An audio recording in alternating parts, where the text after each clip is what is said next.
Yes, indeed. It truly is wonderful, Dr. Harper. In only 2 short years, you've taken on the spirit of Brooklyn. It's very gratifying, Miss Brewster. You see, living next to the church all our lives, we've seen so many ministers come and go. The spirit of Brooklyn, we always say, is friendliness. And your sermons aren't so much sermons as they are friendly talks. Personally, I've always enjoyed my talks with Cardinal Gibbons. Or have I met him yet? No, dear, not yet. Are the biscuits any good? Bully! Would you like another biscuit, Dr. Harper? No, no thank you. I'm afraid I'll have no appetite for dinner now. I always have too many of your biscuits just to taste that lovely jam. But you simply must try the quince. They always put in a little apple in it to take the tartness out. No, no thank you. We'll send you over a jar. No, you keep it here so I can be sure of having your biscuits with it. I do hope they don't make us use that imitation flour again. But with this war trouble and all, it may not be very charitable of me. But I've almost come to the conclusion that this Mr. Hitler isn't a Christian. If only Europe were on another planet. Europe, sir. Yes, Teddy. Point your gun the other way! Gun? Teddy. To the west! There's your danger! There's your enemy, Japan! Yes, of course. Teddy. No, Aunt Abby. Not too much talk about Europe and more about the canal. Well, let's not talk about the war, dear. Won't you have a cup of tea? No, thank you, Aunt Abby. And you, Dr. Harper? No, thank you. I must admit that war and violence seem quite far removed from these surroundings. It is peaceful here, isn't it? Yes, peaceful. The virtues from their day, they're all here in this house. Gentle virtues that went out with candlelight and good manners and, well, taxes. It's one of the oldest houses in Brooklyn. It's just as it was when Grandfather Brewster built it, except the electricity. It was actually Mortimer who persuaded us to put it in. Yes, I can see that. Your nephew Mortimer seems to live only by electric light. Oh, he has to work so late, the poor dear. I understand he's taking Elaine with him to the theater again tonight. Teddy, your brother Mortimer will be here later. Delighted! We're so happy it's Elaine Mortimer takes to the theater with him. Well, it's a new experience for me to wait until up to 3 o'clock in the morning for my daughter to be brought home. Oh, Dr. Harper, I hope you don't disapprove of Mortimer. Well... We'd feel so guilty if you did. Sister Martha and I mean, since it was here in our home that your daughter met Mortimer. Oh, and for that I'll say that I believe Mortimer to be quite the worthy gentleman, but I watched growing intimacy between him and my daughter with some trepidation, Miss Abby, for one reason. You mean his stomach, Dr. Harper? Stomach? His dyspepsia. He's bothered with it so, poor boy.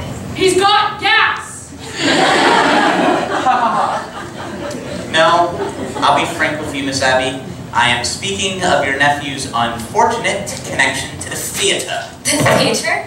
Why, Mortimer writes for a New York newspaper. I know, Miss Abby, I know. But a dramatic critic is constantly exposed to the theater, and I don't doubt that some of them do develop an interest in it. Why, you need to have no fear of that. Why, Mortimer hates the theater. Really? Oh, yes. He writes truly awful things about the theater. You see, he used to write about real estate, which he really knew something about, but then they made him take this terrible night position, and, well, in the meantime, it's a living. Yes, I think it's as he says. If we give the theater another year or 2. I'll take care of this. No, thank you, Daddy. I'll get it myself.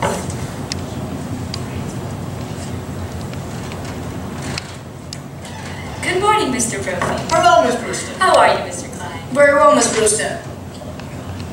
What news have you brought me? We've got nothing to report, Colonel. Splendid! Thank you, gentlemen. At ease. You know Dr. Harper. Sure, hello, Dr. Harper.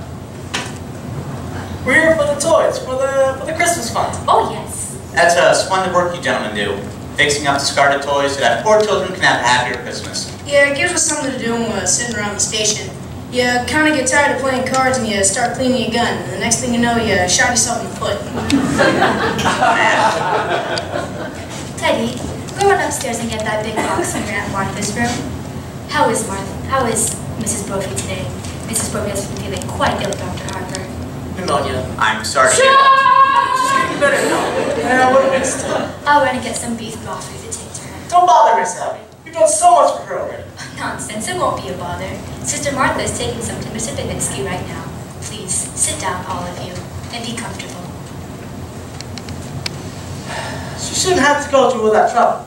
Listen, try and stop her and her sister from doing something nice. They don't even carry a boat. When I first received my call here to Brooklyn and moved next door, my wife wasn't feeling well. When she died, and a few months before, well, if I know it, pure kindness and absolute generosity are presided on the Brewster sisters. Colonel, you promised not to do that. But I have to call a cabinet meeting to get a release of these supplies. Colonel used to brew that beagle in the middle of the night. The neighbors raised Cain with us. Oh, she's harmless, I believe. Suppose she does think she's Teddy Roosevelt. There's a lot worse people she did think she was. Damn shame. And not saying like this, touching a cuckoo. And you know, Teddy's grandfather, the old gal's father, he was some kind of genius, wasn't he? A little crazy, too. Yeah, he was crazy like a fox. He made $1 million. Really? Here in Brooklyn? Yeah, no. Out of medicine. All sides of neighborhoods remembers him. He used his house here as some sort of clinic. He tried out on people. And here he used to make mistakes occasionally, too. Yeah, the department elder bothered him because he was pretty useful on autopsies sometimes, especially poison cases. Well, whatever he did, he left his family fixed for life. Thank God for that. Yeah, we all know they never spent any of it on themselves. Yes, I am well acquainted with their charities. You don't know the sense of it.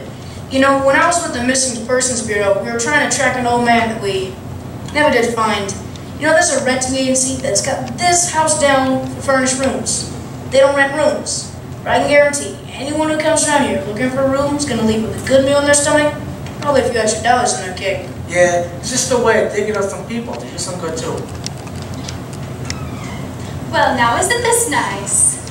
Good afternoon, Miss Brewster. How do you do, Mr. Brophy? Dr. Harper, Mr. Klein. We're just here to get the toys for the Christmas fund. Oh yes, Teddy's Army and Navy.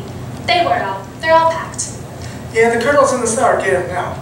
Yes, of course. I hope Mrs. Brophy's better. Yeah, she's feeling better, ma'am. 1 week still. Your sister's getting broth for her as we speak. Oh yes, we made some this morning. I just brought some to a man who broke ever so many bones. Oh, Martha, you're back. How is Mr. Benitsky? Well, dear, it's pretty serious, I'm afraid. The doctor was there. He's going to amputate in the morning. Oh, dear. Can we be present? No. The doctor said it's against the rules of the hospital. You're going to be of any service anyway, and you must spare yourself something.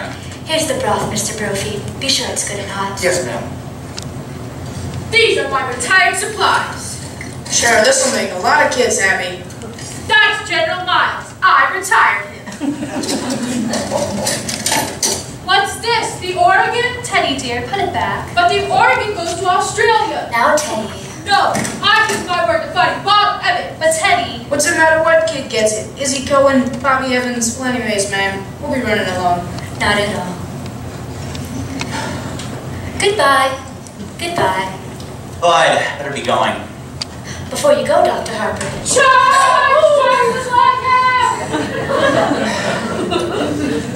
The blockhouse? The stairs are always San Juan Hill. Have you ever tried to persuade her that she wasn't Teddy Roosevelt? Oh, no. She's so happy being Teddy Roosevelt. Once, remember, Martha, we tried to persuade her to be George Washington for a change. But she stayed under her bed for days and just wouldn't be anybody. And we'd so much she'd rather be Mr. Roosevelt than nobody.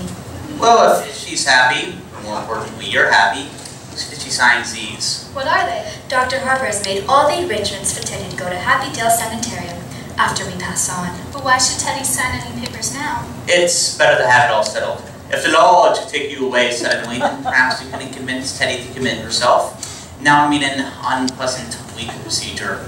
Miss Witherspoon understands to be filed away until the time comes to use them.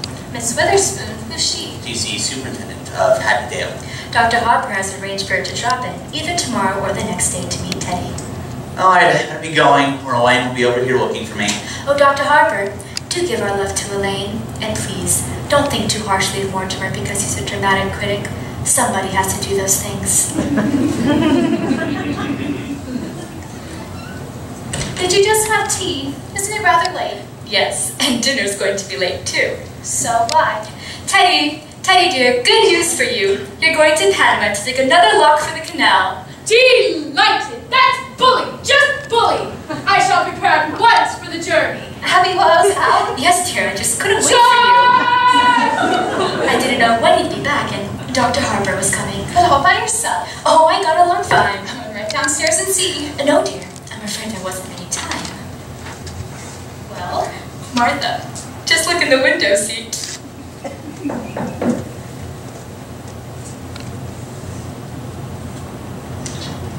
Oh, it's Elaine. Come in, dear. Good afternoon, Miss Abby. Good afternoon, Miss Martha. I thought Father was here. He just this minute left. Didn't you meet him? No, I took the shortcut through the cemetery. Mortimer hasn't come yet? No, dear, not yet. Oh? He asked me to meet him here. Do you mind if I wait? Not at all. Why don't you sit down, dear? But we really must speak to Mortimer about doing this to you.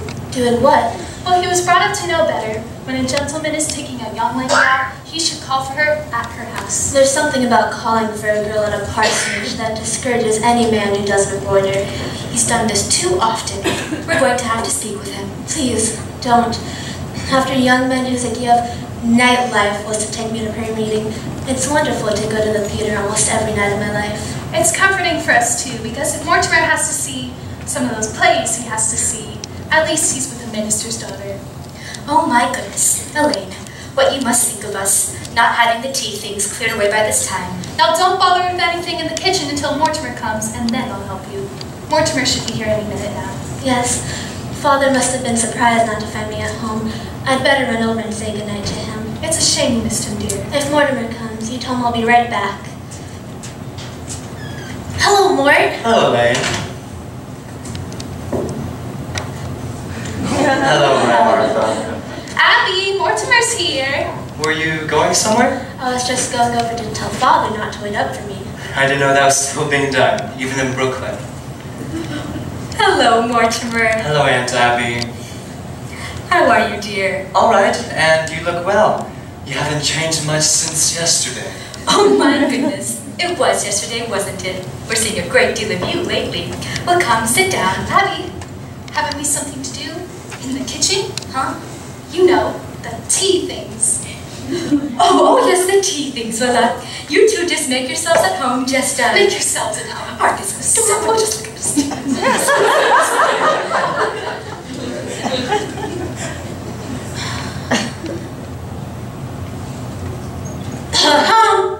Well, can you take a hint?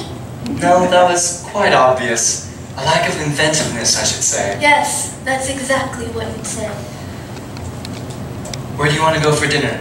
I don't care. I'm not very hungry. Well, I just had breakfast. Suppose we wait until after the show. But that'll make it pretty late. Not with the little stinker we're seeing tonight. From what I've heard about it, we'll be at Blake's by 10 o'clock. You ought to be fair to these plays. Are these plays fair to me? I've never seen you walk out on a musical. It's not a musical that's opening tonight. No? Darling, you'll have to learn the rules. With a musical, there are 4 changes of title and 3 postponements. Oh, I was hoping it was a musical.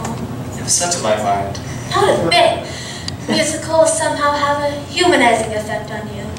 After a serious play, we join the proletariat in the subway and I listen to a lecture on the drama. After a musical, you bring me home in a taxi and you make a few passes. Oh, now, darling, that's a very inaccurate piece of reporting. Oh, I will admit that after the Berman play, you told me I had authentic beauty. And that's a hell of a thing to say to a girl. It wasn't until after our first musical you told me I had nice legs. And I have, too. For a minister's daughter, you know a lot about life. Where'd you learn it? In the choir loft. I'll explain that to you sometime, dear. The close connection between eroticism and religion. Religion never gets as high as a choir loft. Which reminds me, I'd better tell Father please not to wait up for me. I've never been able to rationalize it. What? By falling in love with a girl who lives in Brooklyn. Falling in love? You're not stooping to be articulate, are you? The only way I can regain my self-respect is to keep you here in New York. Did you say keep? I've come to the conclusion that you're holding out for all the legalities. I can afford to be a good girl for quite a few years yet. And I can't wait that long. Where could we be married in a hurry? Say, tonight? I'm afraid Father will insist on officiating. I bet your father can make even a marriage service sound pedestrian. You aren't by any chance writing a review of it. No, forgive me, darling. It's an occupational disease.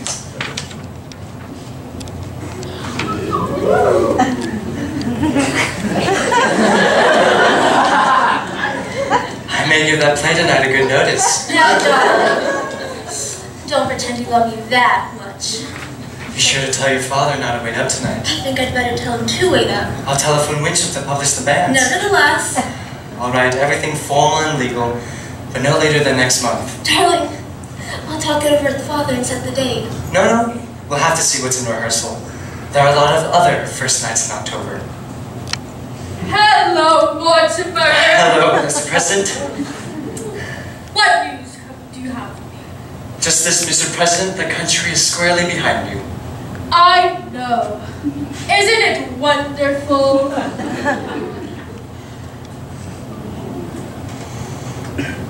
Oh, well, goodbye. Goodbye. Where are you off to, Teddy? Panama. Panama's the cellar. She digs logs for the canal down there. You're so sweet to her, and she is very fond of you. Well, Teddy has always been my favorite sibling. Favorite? Were there more of you? There was another, a brother, Jonathan. Oh, I never heard of him. Your aunts never mentioned him. We don't like to talk about Jonathan. He left Brooklyn very early, by request. Jonathan was the kind of boy who liked to cut words in two, with his teeth. What became of him? I don't know. He always wanted to become a surgeon like grandfather, but he wouldn't go to medical school first, and his practice got him into trouble. Aren't you two going to be late for the feature? We'll be skipping dinner. We won't have to start for another half an hour. Well, I'll leave you two alone together again. Don't bother, darling. I'm gonna run over and speak to father. Before I go out with you, he likes to pray over me a little. I'll be right back. I'll cut through the cemetery. If the prayer isn't too long, I'd have time to lead you beside the still waters. Why, Mortimer, that's the first time I've ever heard you quote from the Bible. We knew that Elaine would be a good influence on you. By the way, I'm going to marry her. What? Oh, darling! Martha, come in here quick. I have the most wondrous news. Mortimer and Elaine are going to be married. Married? Oh, Mortimer. We hoped it would happen just like this. Well, Elaine must be the happiest girl in the world. Happy? Just look at her, leaping over those gravestones. By the way, I left a large envelope around here last week. It was one of my chapters on my Book of the Row. Have you seen it? Well, if you left it here, it must be somewhere. Yes. What are your plans? When are you going to be married? There must be something more you can tell us about Elaine. Elaine? Oh yes, Elaine thought it was brilliant. What was, dear? My chapter on the row. Well, I think we ought to have a little celebration. We must drink to your happiness. Martha, isn't there any more of that Lady Baltimore cake left? Oh, yes. And I'll open a bottle of wine. Oh, and to think it happened in this room. Where could I put that? Well, with your fiancé sitting beside you tonight, I do hope you can enjoy the play for once. Who knows? It might be something romantic. What's the name of it? Murder Will Out. Oh. Oh, dear. When the curtains go up, the first thing we'll see will be a dead body. What?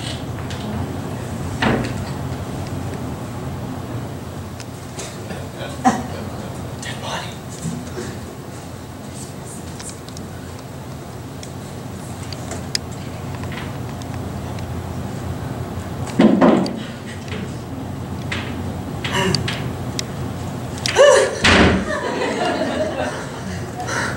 Dead body. No. This can't be happening. Daddy, Aunt Martha, Aunt Abby.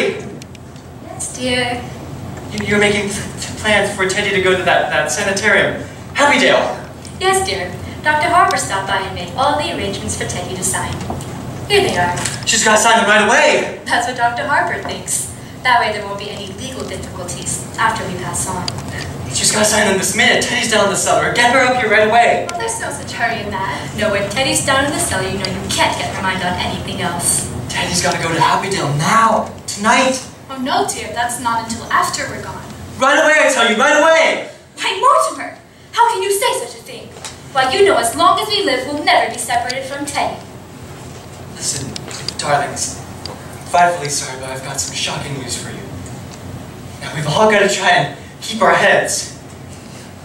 You know how we sort of humored Teddy because we thought she was harmless? Why, she is harmless. She was harmless. That's why she's got to go to Happydale, where she has to be confined. Mortimer, why have you suddenly turned against Teddy? Your own sister. You've got to know sometime, and might as well be now. Teddy's... she's killed the man. Nonsense, dear. But there's a body in the window seat! Yes, dear, we know. You know? Of course, dear, but it has nothing to do with Teddy. Now, Mortimer, forget about it. Forget you ever saw the gentleman. Forget? We never dreamed you'd peek. But who is he? His name is Hoskins. Adam Hoskins. That's really all I know about him, except that he's a Methodist. That's all you know about him. But what happened to him? What's he doing in there? He died. Martha, men don't just get into window seats and die. Of course not. He died first. Well, how? Oh, Mortimer, don't be so inquisitive. The gentleman died because he drank some wine with poison in it. And how did the poison get into the wine? Well, we put it in wine because it's less noticeable. When it's in tea, it has a very distinct odor. Wait, you put it in the wine? And I put Mr. Hoskins in the window seat because Dr. Harper was coming. So you knew what you'd done? And you didn't want Dr. Harper to see the body? Well, not at tea time, dear. That would be rude. Now, Mortimer, just forget about it. I do believe Martha and I are entitled to our own little secrets. And don't you tell Elaine. Oh, Abby, while I was out, I dropped in on Mrs. Schultz. She's much better, but she'd like us to take Junior to the movies again. But we simply must do that either tomorrow or the next day. Yes, but this time we'll go where we want to. Junior's not going to drag us to one of those scary pictures again.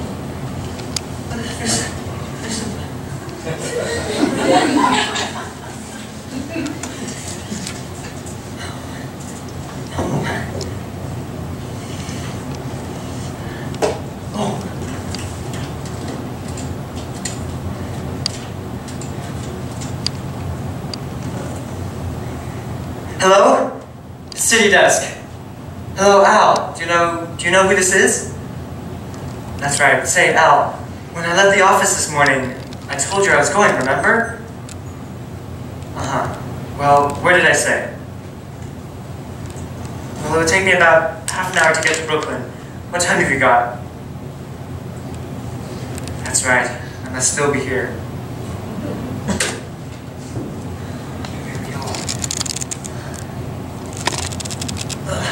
Aunt Abby, Aunt Martha, come in here. Yes, dear. What are we gonna do? What are we gonna do? What are we going to do about what, dear? There's a body in there. Yes, Mr. Hoskins. Well, good heavens, I can't turn you over to the police. What am I going to do? Well, for one thing, dear, stop being so excited. And for pity's sake, Stop worrying. We told you to forget the whole thing. Forget? Dear Aunt Abby, can I make you realize that something has to be done? Now, Mortimer, you behave yourself. You're too old to be flying off the handle like this. But Mr. Hoskins... Hoskins, dear. Well, whatever his name is, you can't just leave him in there. well, we don't intend to, dear. No, Teddy's down in the cellar now, digging up the lock. What, you mean you plan to bury Mr. Hoskins in the cellar? Of course, dear. That's what we did with the others. No, you can't bury Mr... Others? The other gentleman. When you say others, do you mean more than one others? Yes. Let me see. This makes 11, isn't it, Abby? No, dear. This makes 12. Oh, I think you're wrong, Abby. This is only 11. No, dear.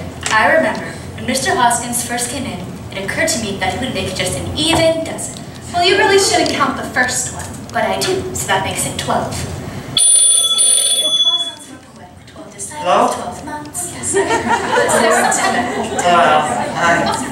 It's good to hear your voice. Well, anyway, they're all down in the cellar. Shh. No, Al, I'm as sober as a lark. Listen, Al. 6 and 7. Or 6 and 7. I can't come to the play tonight. Get a hold of George. He's got to review the play. No, Al, you're wrong. I'll tell you all about it tomorrow. Well, this is my department and I'm running it.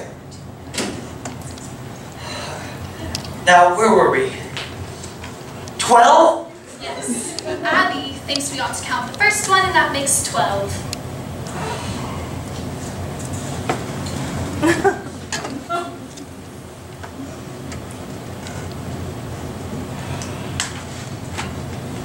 All right.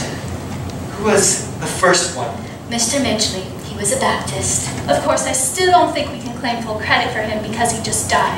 Martha means without any help from us. You see, Mr. Midgley came in here looking for a room. It was right after you moved to New York. And it seemed so wrong to let that lovely room go to waste when so many people were in need of it. He was such a lonely old man. All his kith and kin were dead, leaving him so forlorn and lonely. We felt so sorry for him. And then, when his heart attack came, remember Martha?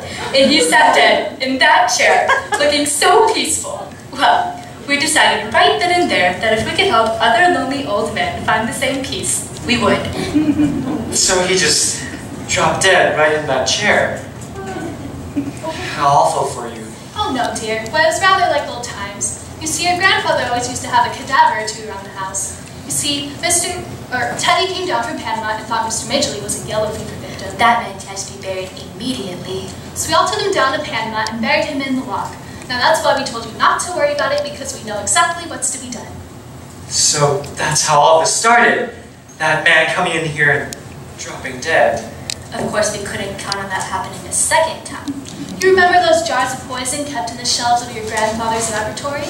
And you know your Aunt Martha's knack for mixing things. You've had enough of her barley stew. Well, dear, for a gallon of elderberry wine, I take 1 teaspoonful of arsenic, then add half a teaspoonful of strychnine, then add just a pinch of cyanide. Should have quite the kick. Oh, yes. In fact, one of our gentlemen found the time to say, "How delicious," before he passed. Well, I better get things started in the kitchen. How I wish you could stay for dinner. I'm trying out our new recipe. I couldn't eat a thing. I'll help you in a minute, dear. Well, I feel so much better now. Oh, you're waiting for Elaine, aren't you? How happy you must be. Well, I'll leave you alone with your thoughts for now.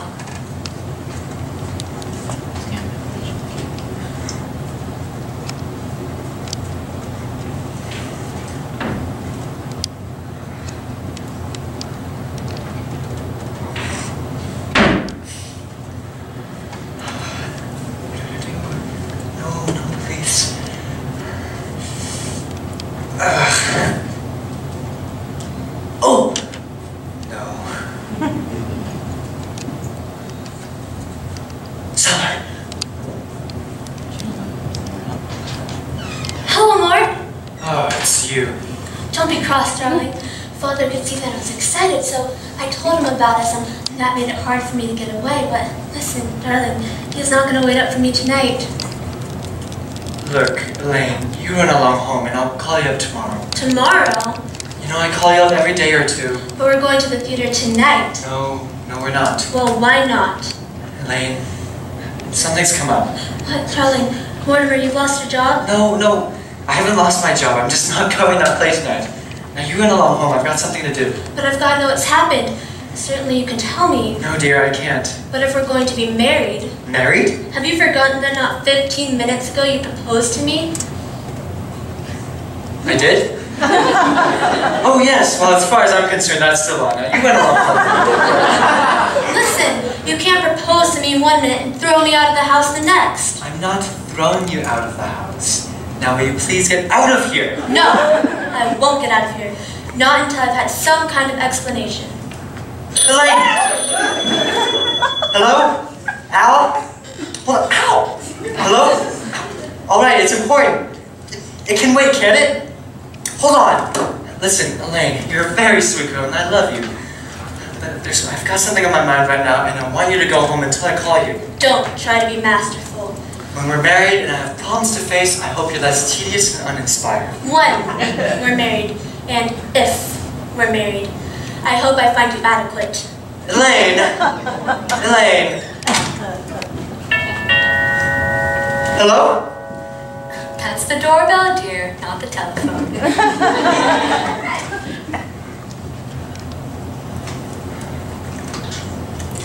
How do you do? Won't you step in? I understand you have a room to rent? Oh, yes.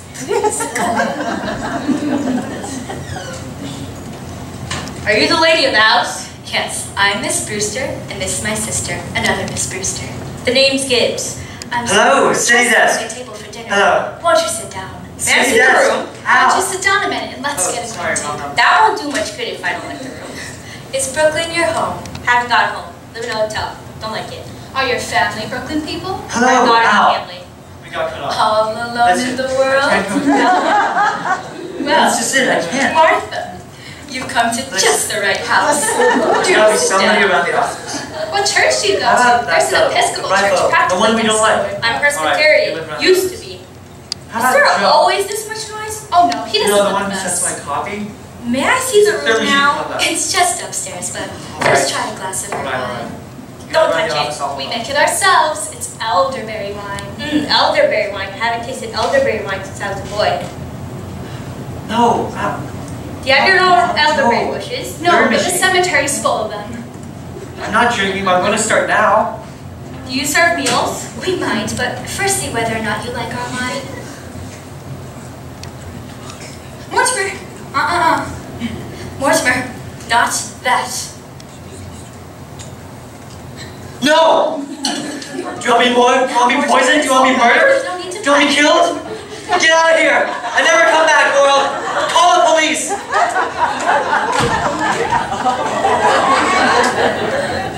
Well, now you've ruined everything. You can't do things like that. I don't know how else to explain it to you, but it's not only against the law, it's wrong. It's not a nice thing to do. People wouldn't understand. He wouldn't understand. Abby, we shouldn't have told Mortimer. What I'm trying to say is, this has developed into a very bad habit. Now, Mortimer, we don't try and stop you from doing your hobbies, and I don't see why you should interfere with us either. Hello? Alright. I'll see the first act and I'll hand the hell out of it. Listen, Al, do me a favor. Get a hold of Ryan, our lawyer. Have him meet me at the front of the theater. Alright, don't let me down. Yeah, I'm starting now. Listen, I've got to go to the theater and I can't get out of it. Before I go, will you two promise me something? We'd have to know what it was first.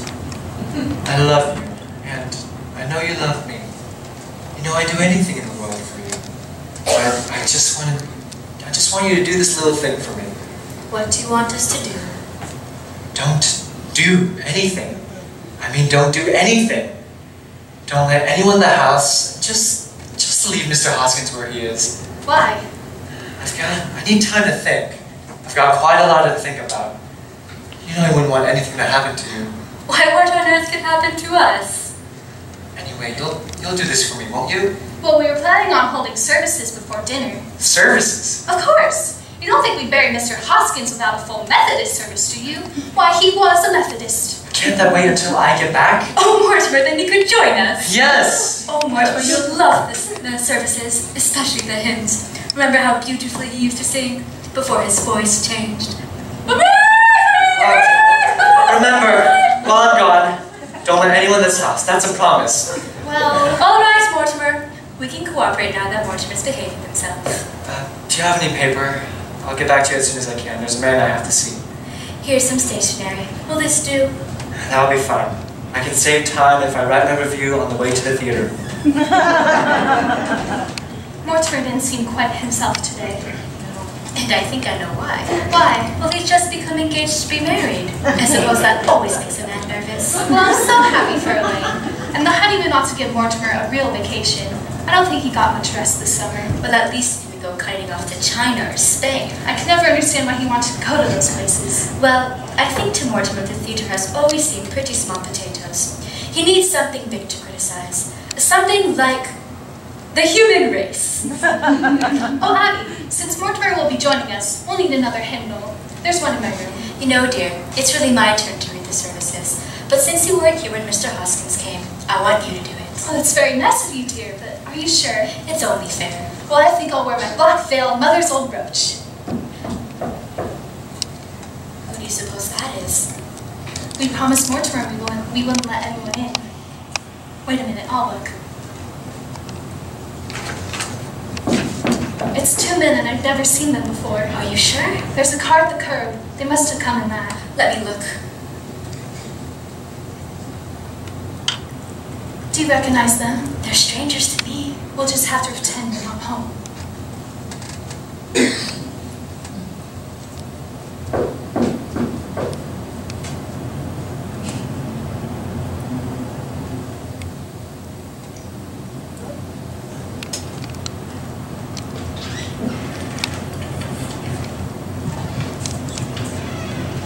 in, Doctor. This is the home of my youth. As a boy, I couldn't wait to escape this place, but now it's good to escape back into it. Yeah, it's a fine hideout.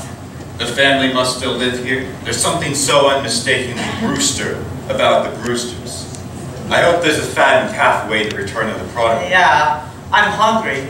Look, Johnny, a drink! As though we were expected. A good omen. Who are you? What are you doing here? My Abby, Aunt Martha, it's Jonathan. Oh, no, you're not. You're nothing like Jonathan, so don't pretend you are. It's Jonathan, your nephew, Jonathan. You get out of here. You're not Jonathan. But I am Jonathan, and this is Dr. Einstein. And he's no Dr. Einstein either. Not Dr. Albert Einstein, Dr. Herman Einstein. Who are you? You're not our Jonathan. I see you're still wearing the lovely garnet ring Grandma Brewster bought you. And you, Martha, still the high collar and tight scar where Grandfather's acid burned you? His voice is like Jonathan's. Have you been in an accident? No, my face. Dr. Einstein is responsible for that. He's a plastic surgeon. He changes people's faces. But I've seen that face before. Abby, remember when we took the little Schultz boy to the movies and I was so frightened? It was that face. Easy, Johnny, easy. Don't worry, ladies. The last 5 years, I give Johnny 3 new faces. I give him another one right away. The last face, well, I saw that picture too. Just before I operate. I was intoxicated. You see, Doctor? You see what you've done? Even my own family. Johnny, you're already home in your lovely house. He told me about his house in Brooklyn and the aunt he loves so much. You know them, Johnny. You know it's Jonathan. Speak to him. Tell him so. Well, Jonathan, it's been quite a while. What have you been doing with your life? Yes, where have you been all these years? Oh, England, South Africa, Australia. The last 5 years, Chicago. Dr. Einstein and I were in business together. Oh, we were at Chicago for the World's Fair. Yes, we thought Chicago was awfully warm. Yeah, it got hot for us too. Well, it's wonderful to be back in Brooklyn again. And you, Abby, Martha, you don't look a day older. Just as I remembered you. Sweet, charming, hospitable. And dear Teddy, did she ever get into politics? My little sister, Doctor, was determined to become president. Teddy's fine, just fine. Mortimer's fine as well. Oh, I know about Mortimer. I seen his picture at the head of his column. He's evidently fulfilled all the promises of his really nasty nature. We're very fond of Mortimer. Well, Jonathan, it's nice to have seen you again. Bless you, Aunt Martha. It's good to be home again. Well, Martha, we mustn't let what's on the stove boil over. Yes, if you'll excuse us a minute, Jonathan. Unless if you were planning on going somewhere. No plans at all. Alright, Johnny. Where do we go from here? So police, take out pictures of that face. I'll have to operate on you right away. We'll find a safe place for that, and for Mr. Spinozzo too. Don't waste any worry on that, Brad. But Johnny, we've got a hot stiff on our hands. Forget about Mr. Spinozzo. But you just can't leave a dead body in the rumble seat. You shouldn't have killed him, Johnny. He's a nice fellow. He gives us a lift. And then what happens? He said I looked like Boris Karloff. That's your work, Doctor. You did that to me. I'll find a safe place for that. I'll fix you up quick. Tonight. No, Johnny. Not tonight. I'm very hungry. I'm tired. I'm weak. Well, Jonathan, we're glad you remembered us and took the time to say hello, but you were never happy in this house, and to be quite frank, we were never happy while you were in it. So, we've come to say goodbye. And Abby, I must say, your feeling towards me doesn't come as a surprise. I spent a great many hours regretting the many heartaches I must have given you as a boy. You were quite a trial to us, Jonathan. But my great disappointment is for Dr. Einstein. You see, I promised him, and no matter how rushed we were in passing through Brooklyn, I'd bring him here for one of Aunt Martha's home-cooked meals. Oh, well, I'm sorry, I'm afraid there wouldn't be enough. Abby, it's a pretty good-sized pot roast. Pot roast? I think the least we can do is... Thank you, Aunt Martha. We're staying to dinner. Just tonight. Yes. Oh, and Jonathan, if you want to freshen up, you can use Grandfather's old laboratory. Is that still there? Yes, just as he left it. Well, I'll help Martha in the kitchen, since we're all in a hurry. Well, we get the meal anyway. Grandfather's laboratory. And just as it was, Doctor, a perfect operating room. Too bad they can't use it. After you finish with me, why, we can make a fortune here. The laboratory, that large ward at the attic, 10 beds, Doctor, and Brooklyn is crying for your talents. Why work yourself up, Johnny? After all, for Brooklyn, I think they're usually. You don't know this town, Doctor. Practically everybody in Brooklyn needs a new face. But so many of the old faces are locked up. A very small percentage. And the boys in Brooklyn are famous for paying generously to stay out of jail. Take it easy, Johnny. Your aunts, they don't want us here. We're here for dinner, aren't we? Yeah, but after dinner? Leave to me, Doctor. Our handle. Why, this house will be our headquarters for years. Oh, that will be wonderful, Johnny. And your aunts, what sweet ladies. I love them already. I get the dogs, yeah? We must wait until we're invited. But you just said We're that. being invited. And if they say no? Doctor, two helpless old women. It's like comes through a beautiful dream. Except I hope you're not dreaming. It's so peaceful. That's what makes this house so perfect for us. It's so peaceful.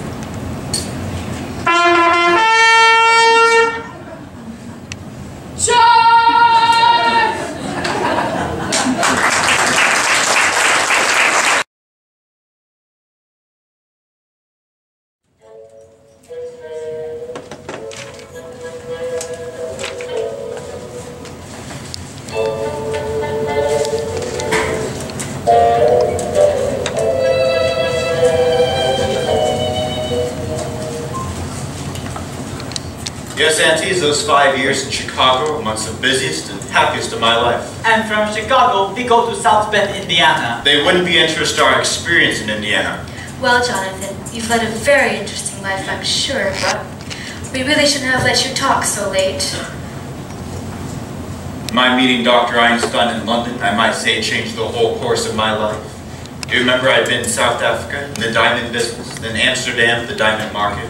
I wanted to go back to South Africa, and Dr. Einstein made it all possible for me. A good job, Johnny. When he takes the bandages off, he looks so different. The nurse had to introduce me. I love that face. I still carry the picture with me.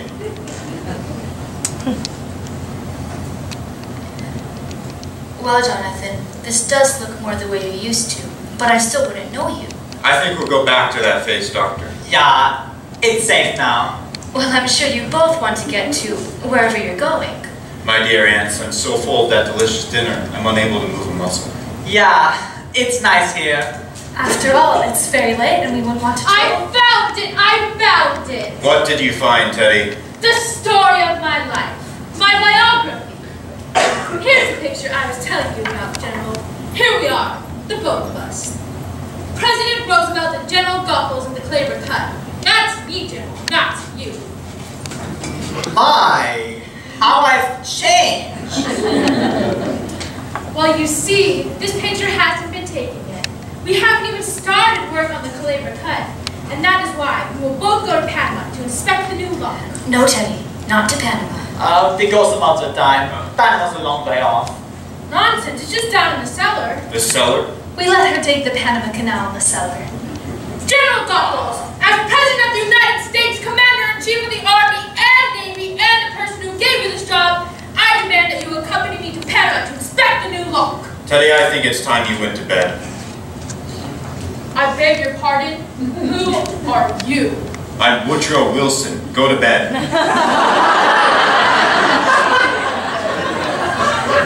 No, you're not Wilson. But your face is familiar. Let me see.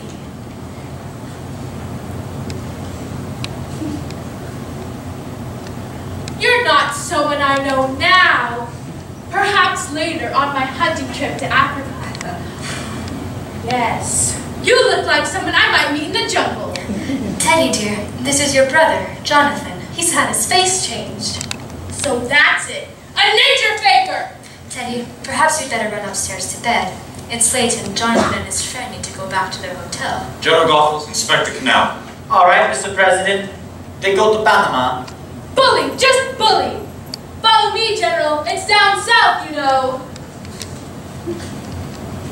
Well, bon voyage. And Abby, I must correct your misapprehension. You spoke of our hotel. We have no hotel. We came directly Well, that's a here. very nice little hotel. Aunt Martha, this is my home.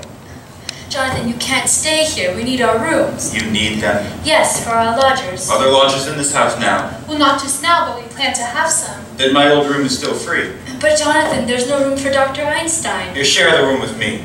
No, Jonathan. I'm afraid you can't stay here. Dr. Einstein and I need a place to sleep. You remember this afternoon that as a boy I could be quite disagreeable. It wouldn't be very pleasant. Perhaps we better let them stay here for tonight. Well, just tonight. That's settled. Now if you get my room ready. It only needs air now. We keep it ready for our lodgers. I think you and Dr. Einstein will find it comfortable. You have a most distinguished guest in Dr. Einstein. I'm afraid you don't appreciate his skill, but you will. In a few weeks you'll see me looking like a very different Jonathan. He can't operate on you here. When Dr. Einstein and I get reorganized, we resume practice. Oh, and I forgot to tell you, we're turning grandfather's laboratory into an operating room. Jonathan, we will not let you turn this house into a hospital. A hospital? Heavens no, it would be a beauty parlor. Johnny, quick, down in the cellar. Dr. Einstein, my dear aunts have invited us to live with them. Oh, so you fixed it. Just for tonight. Get our room ready immediately. Well, for tonight only. Look, Johnny, my lab was down in the cellar. What do you think I find? What? The Panama Canal. The Panama Canal? It's a whole daddy duck, 6 feet long and 4 feet wide. Down there. You'd think they knew we were bringing in Mr. Spinozzo. That's hospitality. Rather a good joke of my aunt's. They're living in a house with a body buried in the cellar. How do we get him in? Yes, we can't just bring him through the window. We'll bring the car between the house and the cemetery. Then, when they've gone to bed, we'll bring Mr. Spinozzo in. Bad. Just think, Johnny. We have a bed tonight.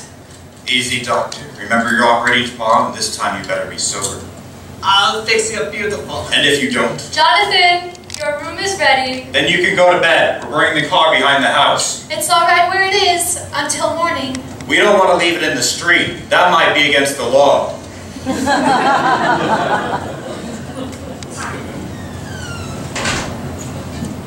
Abby, what are we going to do? Well, we're not going to let them stay in this house for more than one night. That's for one thing. What will the neighbors think? People walking in with one face and then leaving with another. Abby, what are we going to do about Mr. Hoskins? Oh, Mr. Hoskins. It can't be very comfortable for him in there. And he's been so patient, the poor dear. Simply must get Teddy to take him down to Panama right away. Abby, I will not invite Jonathan to the funeral services. Oh no, we'll wait until they've gone to bed, and then we'll hold the services. General Goethals was very pleased. He says the canal is just the right size. Teddy dear, there's been another yellow fever victim. Dear me, this will be a shock to the General. Then we mustn't tell him about it. But it's his department. No, Teddy, it would simply spoil his visit. I'm sorry, Aunt Abby. He'll have to be told. It's out of my hands. Our regulations, you know. No, Teddy, we must keep it a secret. Yes. A state secret? Yes, a state secret. Promise? You have the word of the President of the United States! Cross my heart and hope to die. Now, how do we keep it a secret? Now, Teddy, you go downstairs. When I turn off the lights, when it's all dark, you come and take poor Mr. Hoskins down back to the cellar with you. And we'll come down later and hold services. Now run along, Teddy. You may announce the President will say a few words. Now, where is the poor devil? He's in the window seat. It seems to be spreading. We've never had it there before. Martha, let's see if we can get Dr. Einstein and Jonathan to go to bed right away. Yes, then by the time they're asleep, we'll be dressed for the funeral.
Oh, that's right. You are out.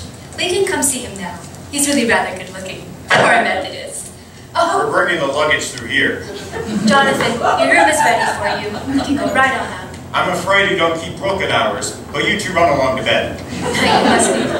You must be very tired, and I'm afraid we don't go to sleep this early. Well, you should. It's time I came home to take care of you. We weren't planning to And go. Martha, did you hear me say go to bed? I'll wait up and turn out the lights. No need. Run along. Somebody at the door! Doctor, the window seat. Your shoe came off! Leave it. Back, Doctor.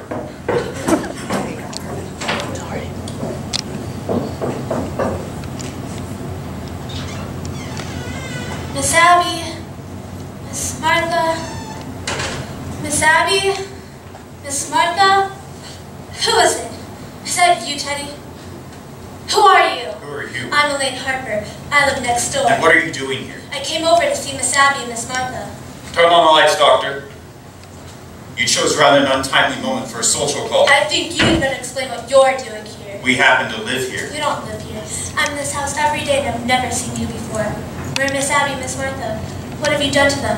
Perhaps we better introduce ourselves. This is Dr. Einstein, Dr. Einstein? a surgeon of great distinction. And I suppose you're going to tell me about... I'm Jonathan Brewster. Oh, you're Jonathan? I see you've heard of me. Yes, just this afternoon for the first time. And what did they say about me? Only that there was a brother named Jonathan. That's all that was said. Well, that explains everything. Now that I know who you are, I'll be running along back home. If you kindly unlock the door. That explains everything? Just what do you mean by that? What are you doing here this time of night? I thought I saw someone prowling around the house. I suppose it was you. You thought you saw someone prowling around the house? Yes, weren't you outside? Isn't that your car? You saw someone at the car? Yes. What else did you see? Just someone walking around the house to the car. What else did you see? Just that, that's all. That's why I came over here. I wanted to tell Miss Abby to call the police, but if that was you and that's your car, I don't need to bother Miss Abby. I'll be running along. What was the man doing at the car? I don't know. You see, I was on my way over here. I think you're lying. I think she tells the truth, Johnny. We let her go now, huh? I think she's lying. Breaking into a house this time of night, I think she's dangerous. She shouldn't be around loose. Take your hands Doctor. off me! It's going to be a private funeral. Thank God. Tell these men who I am. Of course I know who you are.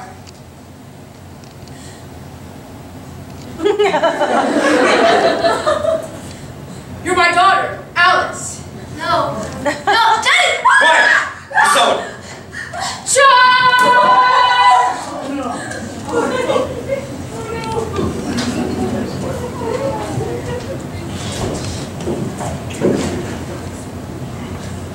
What is that light? What was that light? No. Put the light on.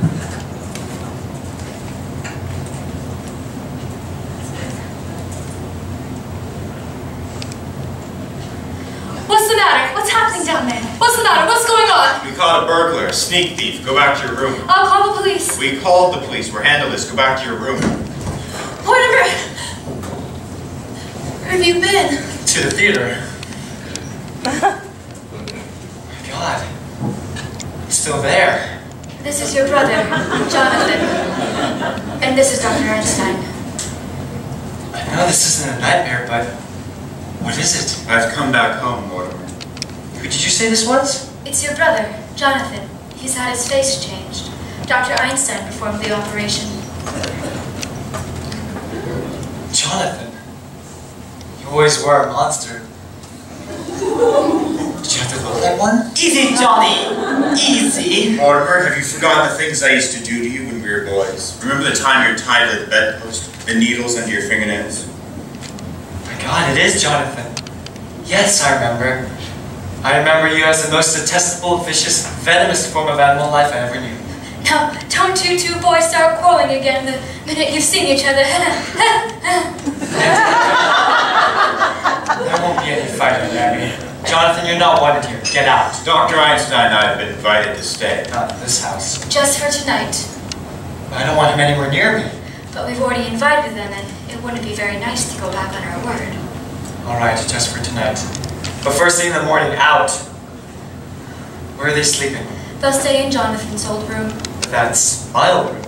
I'm sleeping in that room. I'm here to stay. Oh, Mortimer, I'm so glad. Alright, Johnny. We'll sleep down here. You bet your life you sleep down here. You'll sleep on the sofa, I'll sleep on the window seat. Oh, the window seat! Let's not talk about the window seat. The window seat's good enough for me. I'll sleep on the window seat. You know, Johnny, all this argument, it makes me think of Mr. Spinoza. Spinoza. Well now, Mortimer, it really doesn't make much sense to inconvenience you like this. We'll sleep down here. Jonathan, your sudden consideration for me is very unconvincing. Johnny, come along. We'll get our things from the room, huh? Don't bother, Doctor. By the way, Doctor, I've completely lost track of Mr. Spinoza. Who's this Mr. Spinalzo? Just a friend of ours Johnny's been looking for. Well, don't bring anyone else in here. It's alright. I'll be back, I'll tell you all about it. Mortimer, you don't have to stay down here. I'll go with Martha, and you can sleep in my room. No trouble at all then, Abby. We'll be packed in a few minutes. And then you can have the room, Mortimer. I told you already. You're wasting your time. I'm sleeping down here. Mortimer, What's the matter with you, dear? I've almost been killed. You've almost been... Abby! Martha! What's Jonathan? He mistook her for a sneak thief. No, it's more than that. He's some kind of maniac, Mortimer. I'm afraid of him. Darling, you're trembling. Have you got any smelling salts? No, but do you think some hot tea or coffee? Yeah, make some for me too. I haven't had any dinner. We'll make something for both of you. Martha, we can leave our hats downstairs for now. You weren't going somewhere, were you? No, dear. Do you know what time it is? It is after 12. Yes, dear, I'm well aware. 12! Then you've got to get out of here. What? Why, you two wanted some sandwiches. It won't take a minute. But Why, don't you remember? We wanted to celebrate your engagement. That's what we'll do, dear. We'll make a nice supper for both of you. And we'll open a bottle of wine. alright. No wine! What's going on in this house? What do you mean what's going on in this house? You were supposed to take me to dinner in the theater tonight. You called it off. You asked me to marry you. I said I would, and not 5 minutes later you threw me out of the house. Tonight, just after your brother tries to strangle me, you want to chase me home. Now listen, Mr. Brewster. Before I go home, I want to know where I stand. Do you love me? Of course I love you, Elaine. In fact, I love you so much I can't marry you. Have you suddenly gone crazy? I don't think so, but it's just a matter of time. You see, insanity runs in my family. It practically gallops. That's why I can't marry you, dear. Oh, wait a minute. You've got to do better than that. No, there's a strange taint in the Brewster blood. If you really knew my family, it's what you'd expect. No, just because Teddy is a little... No, it goes way back. Back to the first Brewster, the one who came over on the Mayflower. You know, in those days, some of the Indians used to scout the settlers. Well, he used to scout the Indians. Wait a minute. That's ancient history. No, the whole family. Take my grandfather. He tried his patent medicines out on dead people to be sure he wouldn't kill them. He wasn't so crazy. He made $1 million. Then there's Jonathan. You just said he was a maniac. He tried to kill you. But he's your brother, not you. I'm in love with you. And then there's Teddy. You know Teddy. She thinks she's Roosevelt. Oh dear, no Brewster should marry. I realize now that if I met my father in time, I'd have stopped him. Oh, darling, all this doesn't prove you're crazy. Look at your aunts. They're Brewsters, aren't they? And the sanest, sweetest people I've ever known. Well, even they have their own peculiarities. Yes, but what lovely peculiarities. Kindness, generosity, human sympathy. There's another one. Oh, Mortimer, there are plenty of other ones. You can't tell me anything about your aunts. Look, Elaine. Something's coming up. You've got to go home. From where? We're here alone together. I know I'm acting irrationally, but just put it down to the fact I'm a mad Brewster. If you think you're going to get out of this by pretending you're insane, you're crazy. Maybe you're not going to marry me, but I'm going to marry you. I love you, you dope. Well, if you love me that much, will you please get the hell out of here? Please take me home, won't you? I'm afraid. Afraid? A little walk through the cemetery? At midnight? Alone? Will you kiss me goodnight? Of course, dear.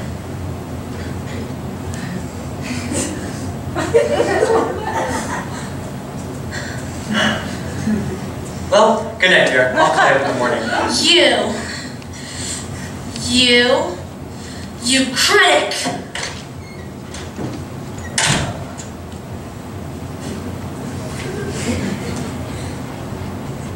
Aunt Abby! Aunt Martha! Come in here! We'll be in a minute, dear. Come in here now! Yes, dear. What is it? Where's Elaine? I thought you promised me not to let anyone in this house while I was gone. Well, Jonathan just I walked don't in mean and Jonathan. Dr. Einstein was I don't with him. mean Dr. Einstein. Who is that in the window seat? We told you, Mr. Hoskins. That is not Mr. Hoskins.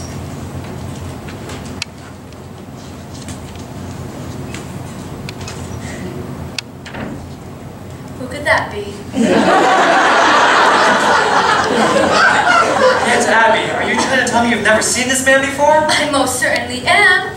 Why, this is a fine how do you do. It's getting so that anybody thinks he can walk in and die in my house. Now, Aunt Abby, don't you try and get out of this. That's another one of your gentlemen. Mortimer, how can you say such a thing? That man's an imposter. And if he came in here to be buried in our cellar, he's mistaken. Now, Aunt Abby, you admitted to me that you put Mr. Hoskins in the window seat. Yes, I did. Well, this man couldn't have gotten the idea from Mr. Hoskins. By the way, where's Mr. Hoskins? He must be down in Panama. Oh, you buried him? No, not yet. We haven't had a minute, but with Jonathan in the house. Oh dear. We've always wanted to hold a double funeral, but I will not read services over a total stranger. Stranger? Aunt Abby, how can I believe you? There are 12 men in your cellar and you admitted you poisoned them. Yes, I did. But you don't think I stoop so low as to telling a fib? Martha! Oh, Mortimer, I'd like to have a word with you. The word's about all I have time for, Jonathan, because I've decided you and your doctor friend are going to get out of this house as quickly as possible.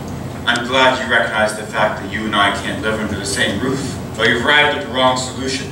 Take your suitcase and get out. Jonathan, you're beginning to bore me. You've played your one-night stand in Brooklyn. Move on. My dear Mortimer, just because you graduated from the back fence of the typewriter, don't think you've grown up. I'm staying, you're leaving, and I mean now. You think I'm afraid? You think there's anything I fear? I've lived a strange life, Mortimer, but it's taught me one thing, to be afraid of nothing. Martha, just look and see what's in that window seat. No! No, Aunt Abby!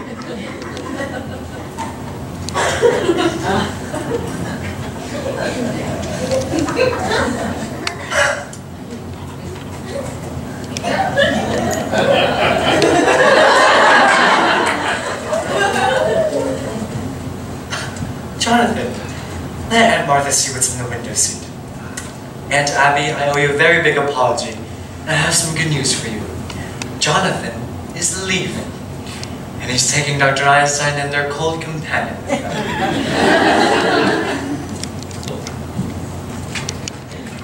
Jonathan, you're my brother. You're a Brewster. I'm going to give you a chance to get away and take the evidence with you. You can't ask for more than that. Alright, in that case, I'll just have to call the police. Don't reach for that telephone. Are you still giving me orders after seeing what happened to Mr. Spinoza? Spinoza? I knew he was a foreigner. Remember what happened to Mr. Spinoza can happen to you too.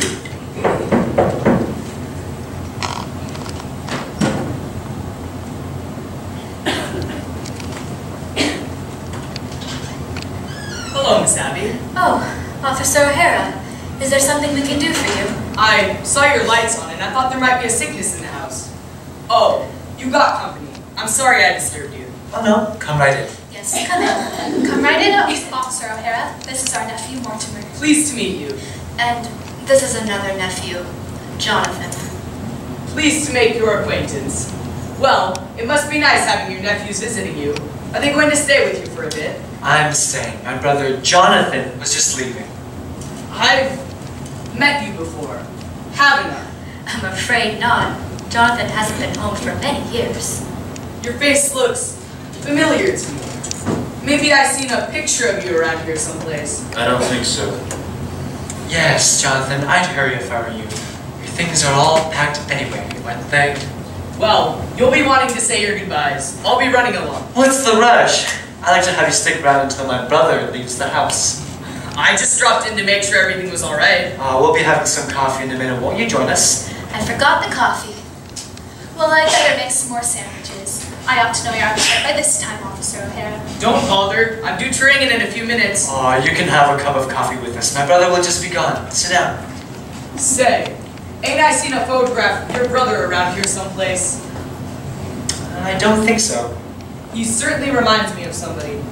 He reminds you of someone you may have seen in the movies. I never go to the movies. I hate them. My mother says the movies is a bastard art. Yes, it's full of them. Your mother said that? Yeah, my mother was an actress, a stage actress. Perhaps you've heard of her. Peaches Latour. Sounds like a name I've heard on a program. What did she play? Well, her big hit was Mutt and Jeff. I played it for 3 years. I was born on tour, the 3rd season. You were? Yup, Sioux City, Iowa. I was born in the dressing room at the end of the 2nd act. And Mother made the finale. What a trooper. I bet there's a good story in it for your mother. You know, I write about the theater. You do? Say, you're not Mortimer Brewster, the dramatic critic? Yes. Well, I'm certainly glad to meet you. Say, Mr. Brewster, we're in the same line of business. We are? Yeah, I'm a playwright. Oh, this being on the police force, it's just temporary. How long have you been on the force? 12 years. I'm collecting material for a play. I'll bet it's a honey. Well, it ought to be. With all the drama I see being a cop. Mr. Brewster, you've got no idea what goes on in Brooklyn. I think I have. Say, what time you on? 10 after 1. Gee, I gotta ring in. Wait a minute, O'Hara! Listen, on that play of yours, I may be able to help you. You would? Say, it was my fate walking in here tonight. Look, I'll tell you the plot. It was a dark and stormy night in Sioux City, Iowa. It opens in my mother's dressing room where I was born. Oh, you're leaving now, Jonathan. Well, that's good. Well, everything's just about settled. Oh, Jonathan, you're leaving now, aren't you? Goodbye. Goodbye, Dr. Einstein. Doesn't that case belong to you? Oh yes, Jonathan. You can't leave without all your things. Well, O'Hara, it was nice to meet you. I'll see you again and we'll talk about your play. Oh, I'm not leaving now, Mr. Brewster. Why not? Well, you just offered to write my play with me, didn't you? Me and you are going to write a play together. Listen, O'Hara, I can't do that. I'm not a creative writer. I'll do the creating. You just put words into it. But O'Hara... No, sir. Mr. Brewster, I ain't leaving this house till I tell you the plot. It was a dark and stormy night. In that case, Warner, we'll be running. Don't try that yet. You can't leave yet. You've got to take everything with you, you know. Listen, O'Hara, my brother... I've been waiting 12 years. I'm sorry it was so long. Don't bring that in here! O'Hara, won't you join us for a bite in the kitchen? The kitchen? Jonathan's leaving. Oh, well, that's nice. Come along, Officer O'Hara. Sure you don't mind eating in the kitchen? And where else would you eat? Goodbye, Jonathan. Nice to have seen you again. You know, Jonathan, I'm glad you came back to Brooklyn. Because it gives me a chance to throw you out. And the first one to throw out will be your boyfriend, Mr. Spinalzo. Look, Mr. Brewster, I'm talking here. Coming right out. I might have known you'd grow up on a play with a policeman. Get going now, all 3 of you. Look, Johnny, we've got trouble enough. Your brother asks us to leave. What more can you ask? You don't understand, Doctor. This goes back a good many years. All right, Johnny. Let's get going. We're not going. We're staying here tonight. But the golf in the kitchen and Mr. Spinalzo on the window seat. That's all he's got on us. We're taking Mr. Spinalzo down and dump him in the bed. Then come right back here. Then, if he tries to interfere... Now, Johnny. Doctor, you know that I've made up my mind. Yeah, when you make up your mind, you lose your head. Face it, Brooklyn ain't a good place for you. Doctor. Alright, we'll stick together. Someday we'll get stuck together. If we have to come back, do we have to take this with us? No, leave them here. Hide them in the cellar. Move fast. Spinozzo can go out the same way he came in.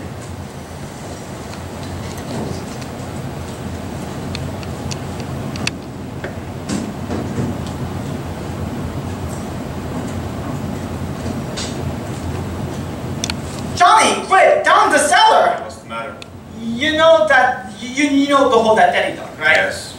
We've got the nails in the hole. Come, quick, I'll show you.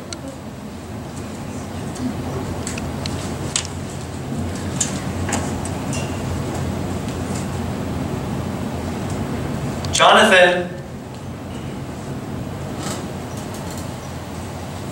Jonathan!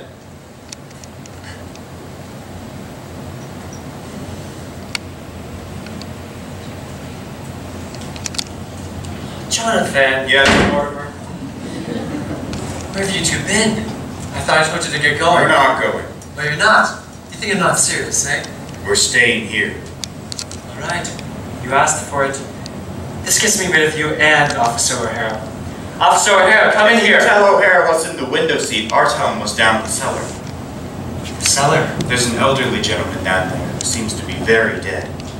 What were you doing down in the cellar? Yeah, what's he doing in the cellar? No thanks, ma'am. They were fine. I've had plenty. Now what were you going to say to O'Hara? Say, Mr. Brewster, your ex wants to hear it too. Shall I get them in here? No, O'Hara, you've got to ring in. The hell with ringing in. I'll get your aunts in here and tell you the plot. It was a dark and stormy. No, O'Hara, not for all these people. Listen, we'll get together about someplace later. How about the back room at Kelly's? Sure, fine. We'll meet at Kelly's and you go ring in. Why don't you go down to the cellar? That's all right with me. No! Listen, we'll meet at Kelly's, but you're going to ring in on the way. All right, that'll only take a couple of minutes. This has got to be back in 5 minutes. I expect to find you gone. Wait for me. We'll wait for him, Doctor. I've waited a good many years for a chance like this. We've got him right where we want him. Did he look guilty? Take the bag to our room, Doctor.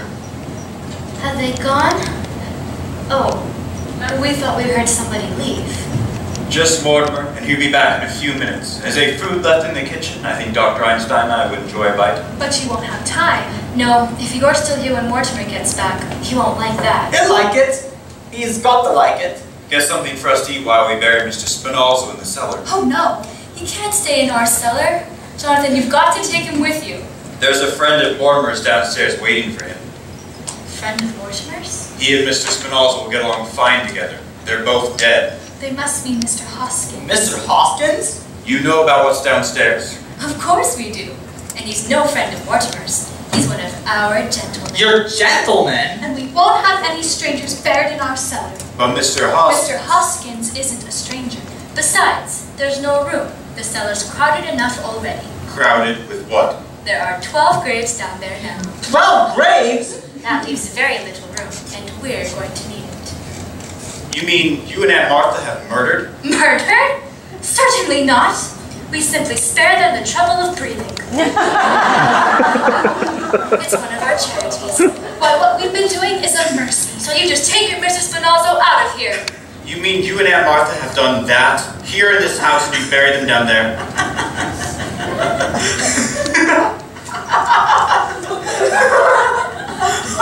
Johnny! We get chased all over the world, and your aunt stayed right here in this house and do just as good as you do. What? You got well, and Tim got well. I've got 13. No, Johnny, 12. 13. There's Mr. Spinozzo, the first one in London, 2 in Johannesburg, 1 in Sydney, 1 in Melbourne, 2 in San Francisco, 1 in Phoenix, Arizona. Phoenix? The filling station, the 3 in Chicago, and the 1 in South Bend. That makes 13. Johnny, we don't count the one in South Bend. He died of pneumonia. He wouldn't have gotten pneumonia if I hadn't shot him. He died of pneumonia. He don't count. He counts with me, I say 13. No. You've gotten well, and they've gotten well. The old ladies do just as good as you do. Oh, do they? Well, that's easily taken care of, Doctor. All I need is one more. That's all. One more. Well, here I am.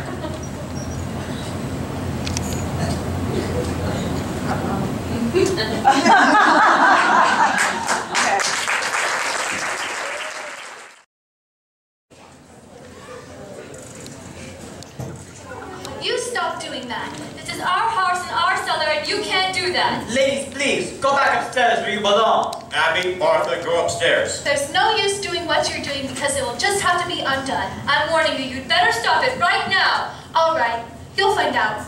You'll find out whose house it is. I'm warning you, you'd better stop it. Hasn't Mortimer come back yet? No. It's a terrible thing to do, to bury a good Methodist with a complete stranger. I will not have our cellar desecrated. And we promised Mr. Hoskins a full Christian funeral. Where do you suppose Mortimer went? I'm not sure, but he must be doing something. He was talking to Jonathan and said, "You just wait, I'll settle this." Well, he can't very well settle it while he's out of the house. And that's all we want settled. What's going on down there? All right, where's Teddy? Mortimer, where have you been? I've been over to Dr. Gilchrist, and I've got signatures on Teddy's commitment papers. Mortimer, what is the matter with you? Getting signatures at a time like this? Do you know what Jonathan's been doing? He's putting in Mr. Spinozzo and Mr. Hoskins together. Oh, he is he? Well, let him. Is Teddy in her room? Teddy won't be any help. If I can get Teddy to sign these, then I can tackle Jonathan. What have they got to do with anything? You had to go and tell Jonathan about those 12 graves. If I can make Teddy seem responsible for them, I can protect you, don't you see? No, I don't see. And we pay taxes to have the police protect us.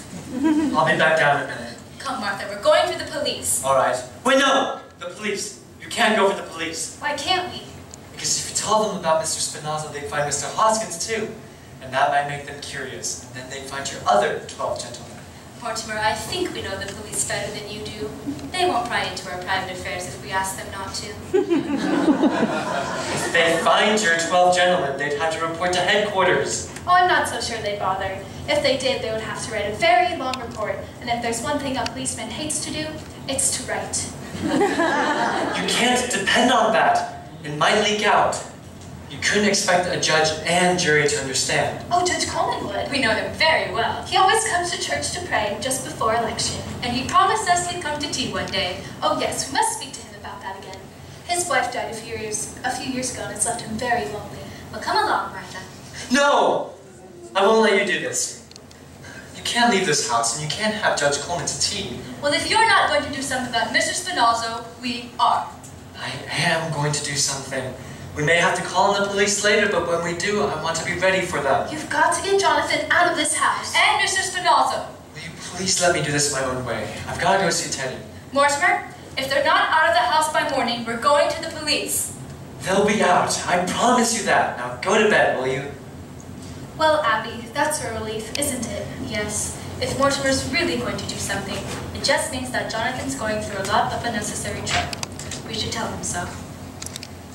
Oh, Jonathan, you might as well stop what you're doing. It's all done. Did I hear Mortimer? Then it'll just have to be undone.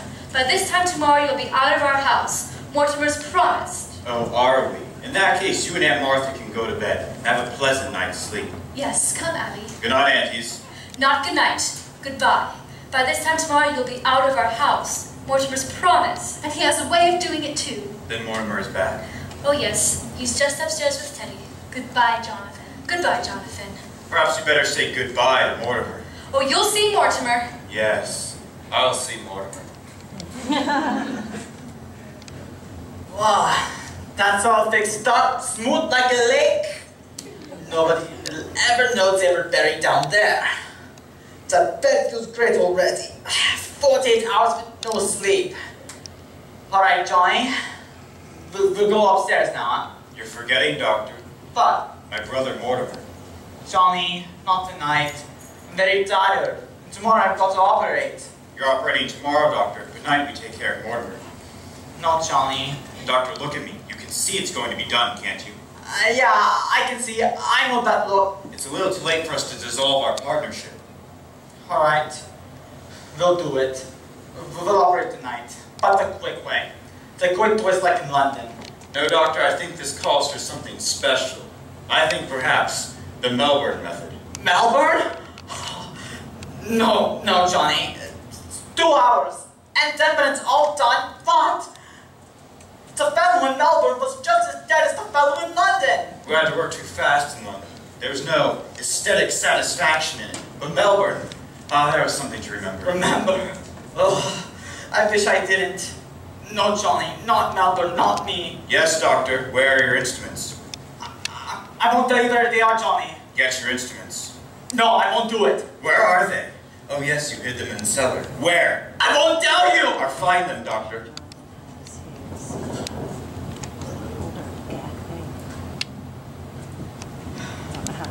I cannot sign any proclamation without consulting my cabinet. This must be a secret. A secret proclamation? How unusual. Japan mustn't know. Japan! I'll sign it right away! You have my word for it. I'll let the cabinet know later. Yes, just sign it.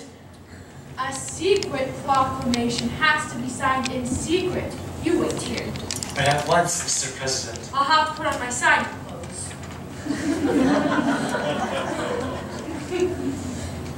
John! All right, you have to go now. Doctor, I'm waiting for something important. Yeah, please, get out. Doctor, I have nothing against you personally. You seem to be a very nice fellow. Take my advice and leave this house and get away as far as possible. Trouble, yeah, you get out. All right, don't say I didn't warn you. I'm warning you, you have to leave, now. Things are going to start popping up around here any minute. Look, Johnny's in a bad mood, and when he's in a bad mood, things happen, terrible things. Jonathan doesn't worry me now. Don't those plays you see teach you anything? About what? Well, the people in the plays you see probably have more sense than you do. Oh, you think so, do you? You think people in plays act intelligently? I wish you had to see some of the ones I have to see. For instance, take the little opus I saw tonight. In the play, there's this man. He's supposed to be bright. He knows he's in a house full of murderers. He ought to know he's in danger. He's even been warned to get out of the house.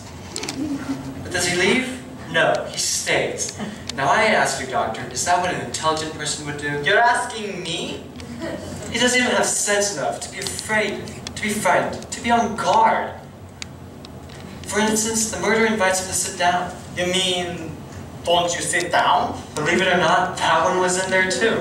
And what did he do? He sat down. Now, mind you, this fellow's supposed to be bright. So there he sits waiting to be trussed up. And guess what they used to tie him up with? What? A curtain cord. I do not know. It seems very convenient to me. A little too convenient. When our playwrights are going to start using some imagination. The curtain cord. Did he see him get it? See him? He sat there with his back to him. That's the kind of stuff we have to sit through night after night.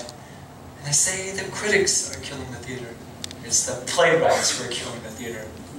So there he sits, the big dope. This fellow who's supposed to be bright, waiting to be trussed up and gagged. What? No.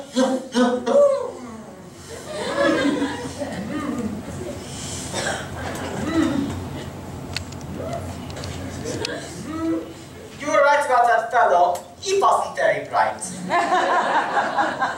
Now, Mortimer, if you don't mind, we'll finish the story.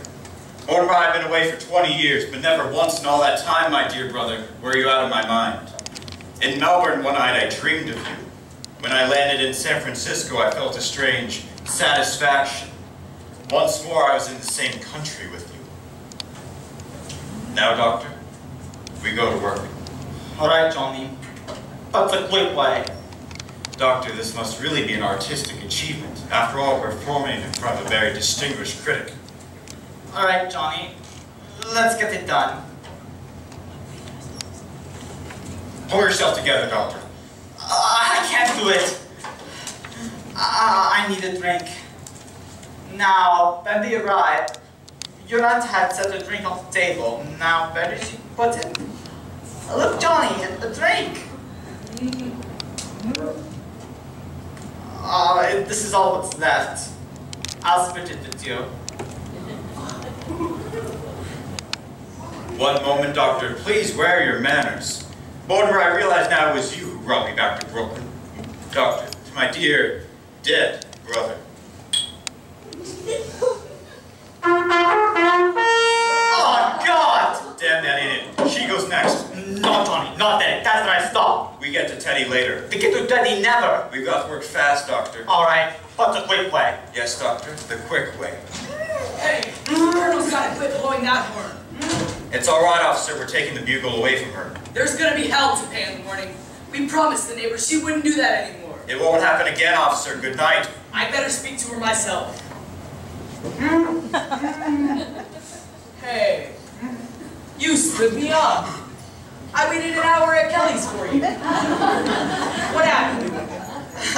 He was explaining what he saw in the play tonight. This is what happened to the character he saw in the play. Did they have that in the play you saw tonight? Gee, they practically stole that from the second act of my play. Why, in the second act, just before the... I better begin at the beginning. It was a dark. It opens in my mother's dressing room where I was born. Only, I ain't born yet. Huh? Oh. No. You've got to hear the plot. Well, she's sitting there, making up, you see? When all of a sudden, a man with a black mustache walks in, turns to my mother, and says, "Miss Latour, will you marry me?" He doesn't know she's pregnant.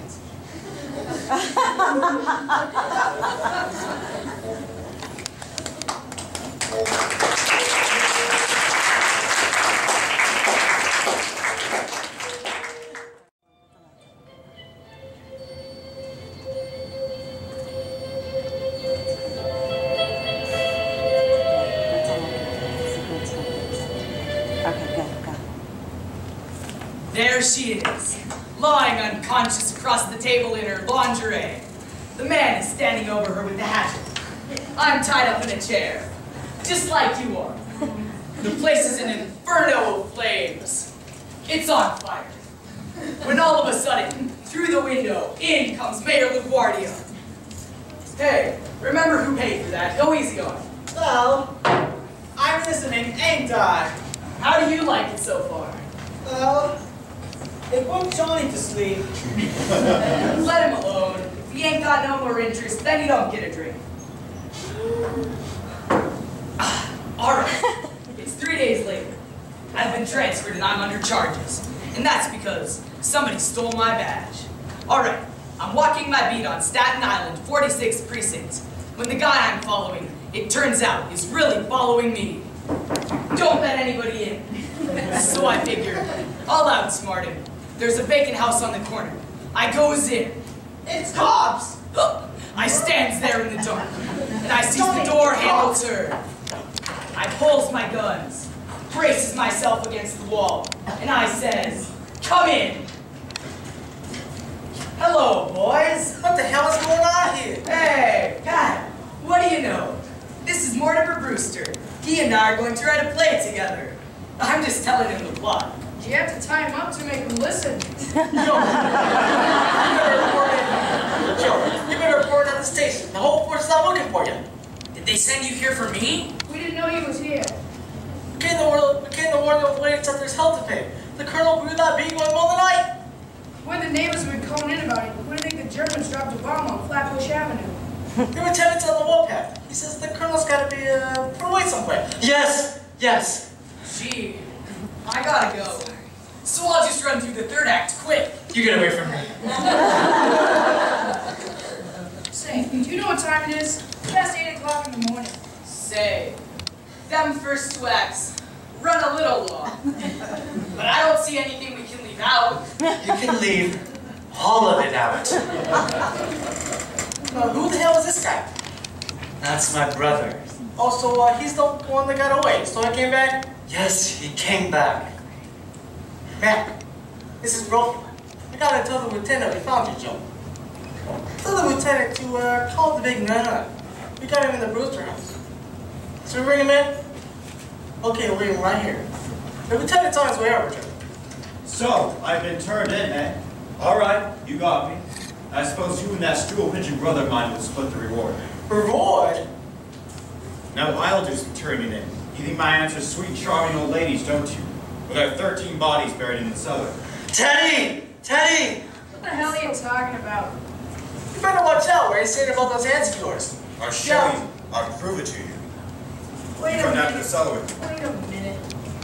13 bodies. I'll show you where they're buried. Go down to the cellar with him, man. Come on.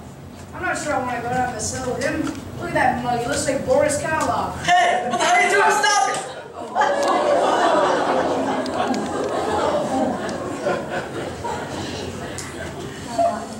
What do you know about that? Come in. What the hell are you men doing? I told you I was going to handle this. Sir, we was just about... What happened? Did he put up a fight? This ain't the one who blows the beagle. He tries to go crying. And all I said was he looked like Boris Karloff.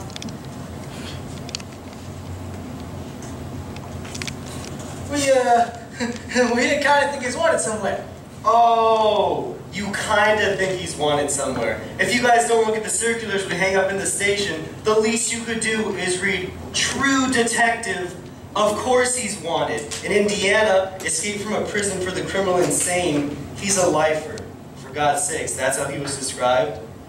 He looked like Karloff. Is there a reward mentioned? Yeah, and I'm claiming it. What are you trying to bring us down and do in the cellar? I said there were 13 bodies buried in the cellar.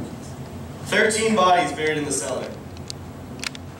And that didn't tip you off that he came out of a nut house? I thought all along he talked kind of crazy. Oh, it's Shakespeare. Where have you been all night? And you needn't bother to tell me. I've been right here, sir. Writing a play with Mortimer Brewster. Yeah? Well, you're going to have plenty of time to write that play. You're suspended. Now get back and report in. Can I come over sometime and use the station typewriter? No! Get out of here! Take that guy somewhere else and bring him to. See what you can find out about his accomplice. The guy that helped him escape. No wonder Brooklyn's in the shape it's in. With the police force full of flatheads like you, falling for that kind of a story? 13 bodies in the cellar? But there are 13 bodies in the cellar. Who are you? I'm President Roosevelt.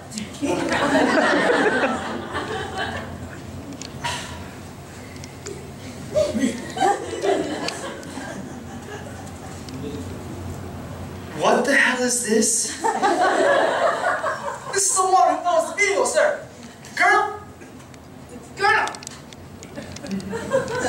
Colonel! Well, Colonel, you've blown your last bugle. Dear me, another yellow fever victim? What? All the bodies in the cellar are yellow fever victims. No, Colonel. This is a spy we got in the White House. Take that guy somewhere else. If there's any questioning spies, that's my department. You stay out of this. You're forgetting, as president, I'm also head of the Secret Service.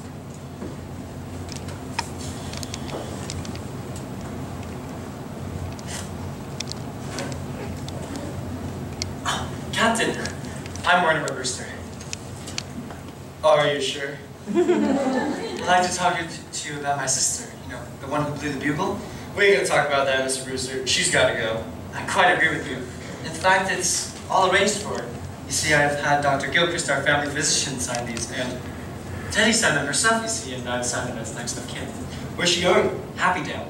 Alright, I don't care where she goes as long as she goes. Oh, she's going all right.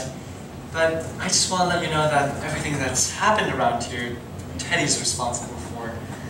Now, about those 13 bodies in the cellar. Yeah, those 13 bodies in the cellar. It ain't enough that the neighbors are all afraid of her, but can you imagine what would happen if that cockeyed story about 13 bodies in the cellar got around? And now she's starting a yellow fever scare? It's just cute, ain't it? 13 bodies. Who believed that? You don't know. Some people are just dumb enough. About a year ago, this crazy guy over in Greenpoint starts a murder rumor, and I have to dig up a half-acre lot just to prove it. Will you excuse me? Oh, good morning, Elaine. Good morning, Mortimer. This is Miss Witherspoon. She's come to meet Teddy. To meet Teddy? Miss Witherspoon's the superintendent of Happydale. Oh, come right in. This is Captain. Lieutenant Rooney? I'm glad you're here, Super. Because you're taking her with you today. Today? I didn't know. Not today. Elaine, you run along home. I've got some business to attend to. Nuts to that. I didn't know it was this immediate. The papers are all signed. She's going today. Complete subordination! You better find out I'm no mollycoddle! When the President of the United States is treated like that, what's his country coming to?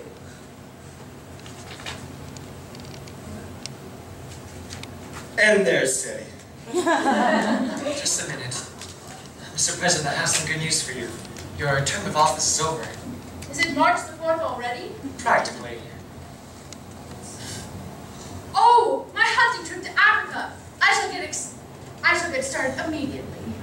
This is Miss Witherspoon. She's to be your guide in Africa. Nice to meet you, Witherspoon. That's bully, just bully. When the safari comes, tell him to wait.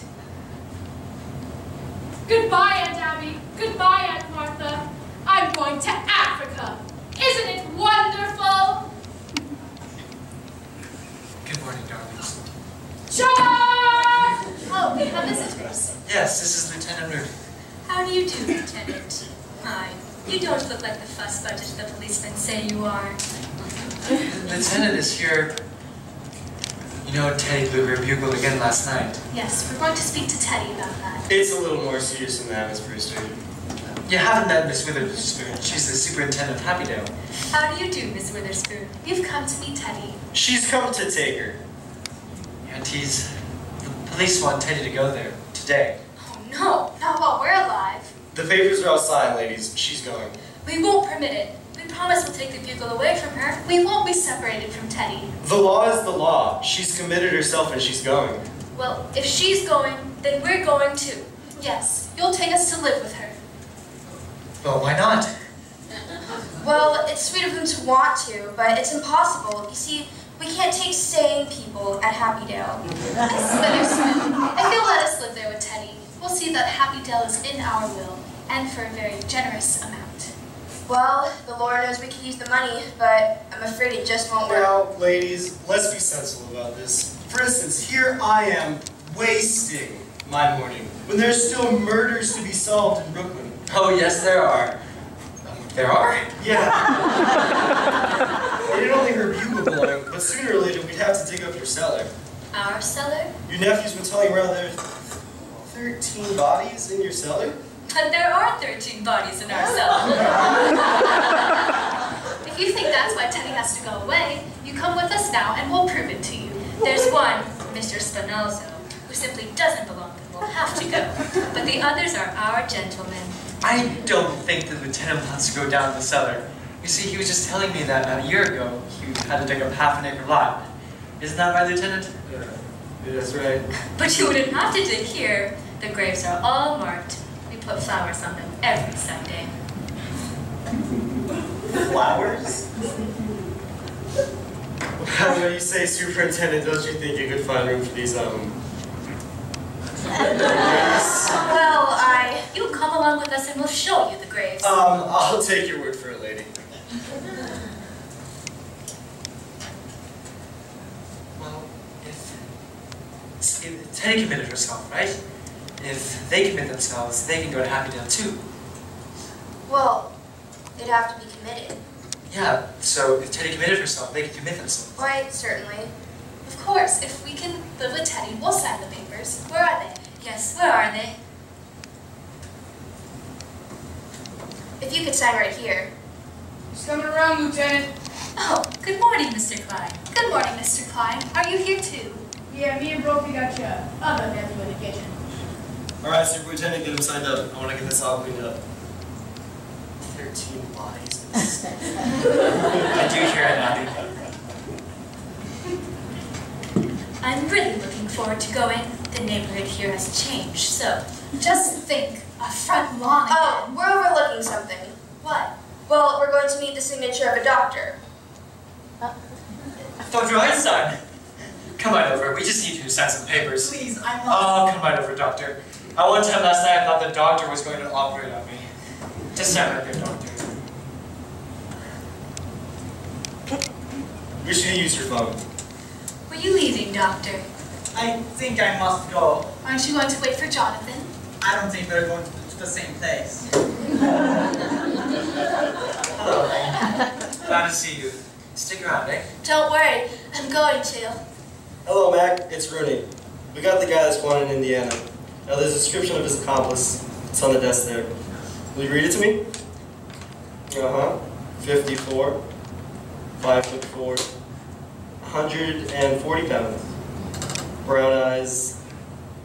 Poses as a doctor. And he talks with a German accent. Oh, okay. Thanks, Mac. Oh, it's all right, Lieutenant. The doctor here has just completed all the signatures. Yeah.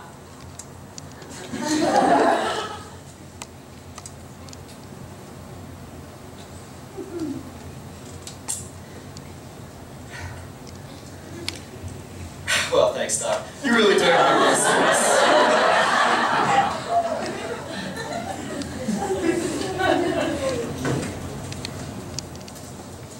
Auf Wiedersehen! Mr. Brewster, you now sign as next of kin. Oh, yes, of course. Right here? Yes. And that makes everything complete, everything legal? Oh, yes. Well, aunties, now you're safe. Miss Witherspoon, why don't you go upstairs and tell Teddy what she can take along with her? Upstairs? I'll show you. No, Mortimer. We want to talk to you. You stay here. Yes, Miss Witherspoon. Just upstairs and turn to the left. Well, Mortimer, now that we're leaving, this house really is yours. Yes, dear. We want you to live here now. I can't do that, Aunt Abby. This house is full of too many memories. But you'll need a home when you and Elaine are married. Now, darlings, that's very indefinite. It's nothing of the kind. We're going to be married right away. Mortimer, we're very worried about something. Now, darlings, you'll love it at Happydale. Oh yes, we're very happy about the whole thing. That's just it. We don't want anything to go wrong. Will they investigate those signatures? Oh, don't worry. They won't look up Dr. Einstein. It's not his signature, dear. It's yours. You see, you signed as our next of kin. Of course. Why not? Well, it's something we never wanted to tell you. But now you're a man, and it's something Elaine should know as well. You see, dear, you're not really a Brewster.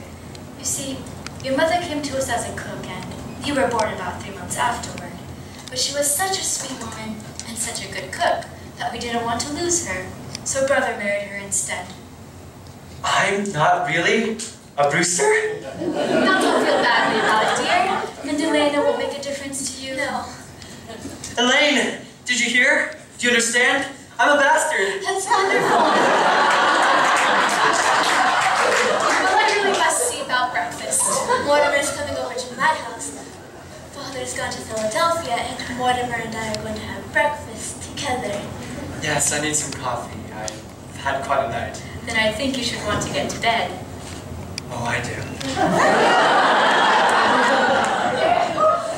Here, Witherspoon, take this with you.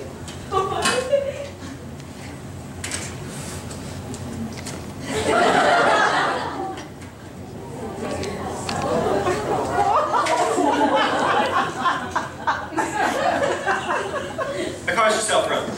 Oh, you're leaving now, Jonathan. Yeah, there's some guys that want to take care of him for the rest of his life in Indiana.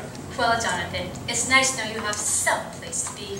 We're leaving too. Yes, we're going to Happydale. Then this house has seen the last of the Brewsters. Unless if Mortimer wants to live here. As a suggestion made, why don't you turn the property over to the church? Why, we never thought of that. After all, it should be part of the cemetery. All right, let's hurry up. Hi, aunties. Well, I can't better my record now, but neither can you. At least I have that satisfaction. The score stands even, 12 to 12. Come on, move it along. Jonathan always was such a mean boy. Never could stand to see anyone get ahead of him. I wish we could show him he isn't so smart. Miss Witherspoon, does your family live with you at Happydale? I I have no family. Well, I'm sure you consider everyone at Happydale your family. I'm afraid you don't quite understand. As head of the institution, I have to keep quite aloof. Well, what about your church? Surely a church is like a family. I was raised Catholic, but I rarely attend, me being so busy with work. That must make it very lonely for you. It does, but my duty is my duty. Well, Martha.